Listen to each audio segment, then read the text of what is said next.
Would be remiss not to mention a disturbing and harmful incident that happened at training camp. It's personal for many of us here at WUSA9 because it involves one of our team members who was just doing her job. Yeah, a well-known radio DJ has been fired for comments he made about WUSA9 sports anchor Sharla McBride as she covered training camp. Now today, Commanders head coach Ron Rivera shared his thoughts on Geronimo's firing. Adam Longo joins us with that update and more on what led up to this. So what do we know?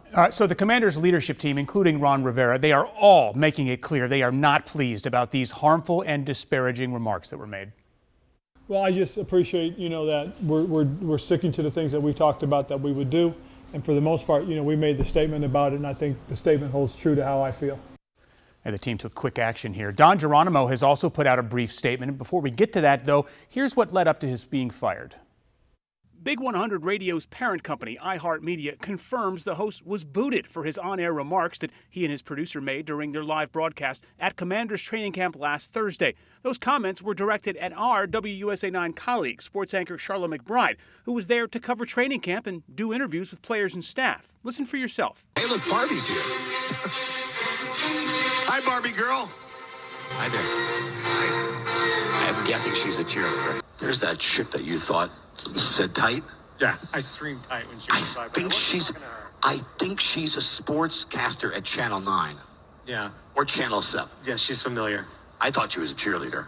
The Commanders banned Big 100, Geronimo, and his producer, Crash Young, from broadcasting at training camp on Friday.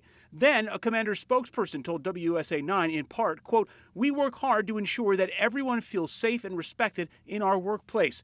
Geronimo's termination was announced Saturday. iHeartMedia Region President Aaron Hyland said in part, quote, "This behavior does not align with our core values."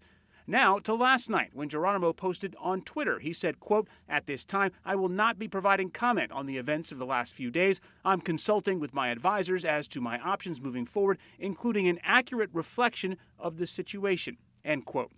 Now, here at WUSA9, we report the news, but in this case, we are part of the news, too. So, our general manager released the following statement on behalf of the station and Sharla over the weekend. It reads, quote, "Objectifying women is harmful and disrespectful. Promoting respect, empathy, and equal treatment for all individuals, regardless of gender, is crucial for building respect in any workplace." Now, this situation provided a lot of fodder for discussion on social media over the weekend. Not many people actually considering or taking into account Sharla's feelings on all of this, how these comments, regardless of what anyone thinks about them, how they made her feel. Yeah. And she said that they meant to make her feel devalued. And this is just something that she and other women shouldn't have to deal with in the workplace. This is something that we've covered with the Commanders for so long, and that's one of the reasons why they took such quick action on this. And they did the right thing, and I think the statement from our GM speaks volumes. We stand with Sharla. We believe in her professionalism and who she is every day, and those comments were unacceptable. So disappointing. Yeah. Very. All right, Adam. Thank you.